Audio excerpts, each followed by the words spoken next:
তার প্রকৃত উদাহরণ আমি নিজেই। আমি চাকরি করতে প্রায় নাই। আমি শেখ হাসিনাকে ধন্যবাদ দিতে চাই।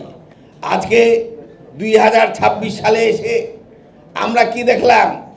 সেই স্বাস্থ্য ব্যবস্থাকে ধ্বংস করে দিয়েছে।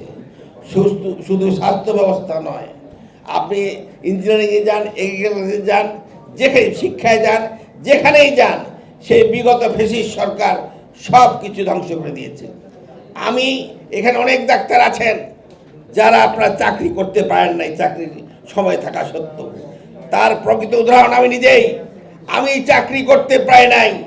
2008 সালের পর যখন এই ফ্যাসিস্ট সরকার এসেছিল, আমাকে 3 দিনের নোটিশে বরিশালে ট্রান্সফার করা হয়েছিল।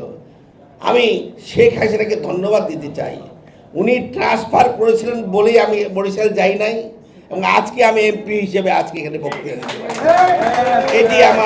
এটি আমার কপাল যে উনি আমাকে ট্রান্সফার করেছিলেন।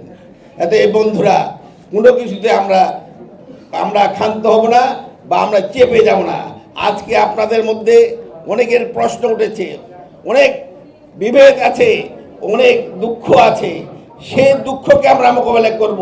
এবং আজকে যে আমাদের স্বাস্থ্যমন্ত্রী আছেন জনাব মোহিত স্যার, উনি এবং আমাদের সর্দার শাখাত হোসেন সাহেব, ওনারা খুব ভালো লোক। আমি দেখেছি এবং শুনেছি, এবং আপনারা সবাই জানেন তারা কোনোদিন চিকিৎসকদের ক্ষতি করবে না, যেটা আওয়ামী লীগ সরকার করে গিয়েছে।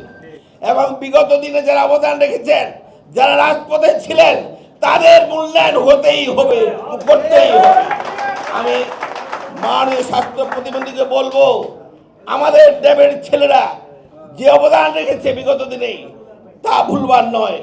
আমরা যখন করোনা দেখা দিয়েছিল, যখন ডেঙ্গু দেখা দিয়েছিল, যখন কোনো বন্যা দেখে দিয়েছিল, আমরা ঘরে বসে ছিলাম না।